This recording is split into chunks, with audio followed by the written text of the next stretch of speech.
This audio program by Radio AI is generated using artificial intelligence technologies. The voices you hear in this program are synthetic, and the thoughts they express are shaped through artificial intelligence-driven reasoning and iterative refinement.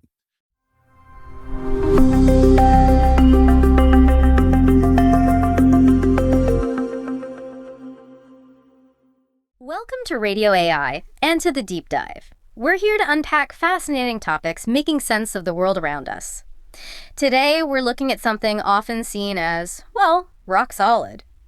The family, specifically the traditional family. But is it really that fixed? Or is it always changing? And what does that mean for all of us? It's a great question. And yeah, it's incredibly dynamic, that whole idea of a traditional family. It's never really been static. Never static. Interesting. Not really, no. There are always forces, big and small, reshaping it. We can dig into those forces, how they've worked historically and, how they're still working today. Okay, let's do that. Unpack it for us. To figure out where family might be going, maybe we need to look back first. Absolutely. Looking back is key. What were the really big shifts historically that started changing this idea of a fixed family structure? Well, historically, you have to look at huge economic transformations, massive drivers. Like the Industrial Revolution. Exactly. Think about that massive shift, taking work out of the home. That really started to shrink the old multi-generational agrarian family unit. Right. And more recently? More recently, you see the rise of the service economy. Yeah. That often push towards dual-income households. Which changes everything inside the home, doesn't it? Roles, dynamics. Fundamentally. Yeah.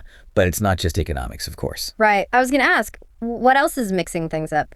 Well, think about global migration patterns. People moving, forming communities in new places, sometimes far from extended family. That reshapes things. Okay. Migration. What else? Technology, especially, digital connections now. It changes how families stay in touch or even how they form in the first place. That's a big one. And obviously, cultural norms, ideas about gender, marriage, individual choice, they're always evolving. And these things don't happen in isolation, I guess. Rarely ever. They feed into each other. Like economic pressure might make smaller households more practical, right? Yeah. But that, in turn, might weaken some older cultural traditions that relied on bigger family networks. It's this constant loop, influence going both ways. A feedback loop. Okay, that makes sense. But it sounds a bit unsettling. Is all this change, this fluidity, always a good thing? Some argue it brings benefits, right? What are the upsides? That's where it gets really interesting. Because, yes, some argue this diversity, this flexibility can actually be a strength, greater adaptability. How so? Can you give an example? Sure. Think about households may be formed by non-relatives sharing caregiving duties. That can be a huge help if someone's facing economic hardship. Or maybe they live far from family. Kind of a chosen family structure. Sort of, yeah. Or intergenerational living. Maybe it's by choice, maybe necessity, but having multiple generations pooling resources. Like grandparents helping with childcare. Exactly. That builds resilience. Shared resources, shared support. It can be very practical. Okay, that sounds adaptable. Resilient, even. But does that same fluidity sometimes create problems? A lack of stability, maybe? Is there a risk if things become too fluid? That's the crucial counterpoint. Not every change is automatically positive. There are potential risks. Such as? Well, really transient or unstable household arrangements might lead to less interdependence over time. Those informal support systems we rely on, they could weaken. And what happens then?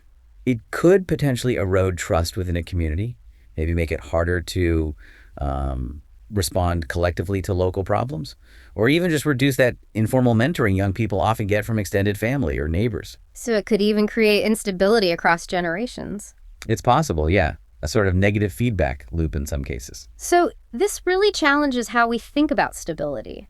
If the family structure itself is changing, what does stability even mean in this context? That's a fantastic question. What is stability?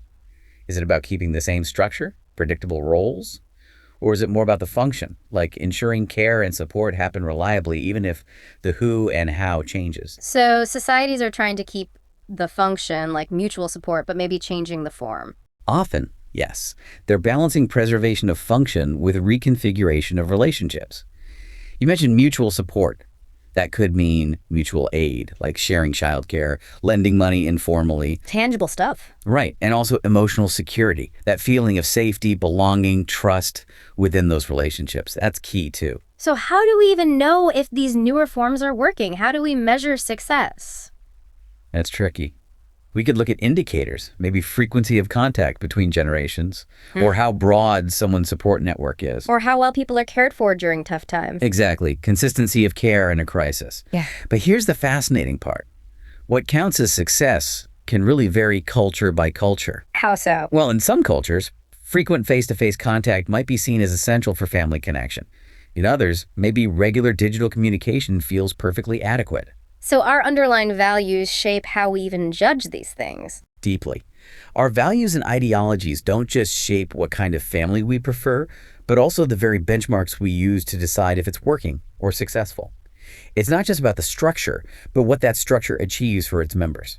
Wow. So the changes aren't just in the family itself, but in how we even think about its value. It really is a complex, evolving picture. It absolutely is. It just reminds us that our understanding of family is always being written and rewritten. A constantly unfolding story. Thank you for walking us through that complexity today. And thank you for joining us on this deep dive on radio AI. We really hope this gave you some new ways to think about the idea of family. We appreciate your time and your attention. Please feel free to share your own thoughts or reflections in the comments below. We'd love to hear them. Hope to have you with us again on Radio AI. Until next time.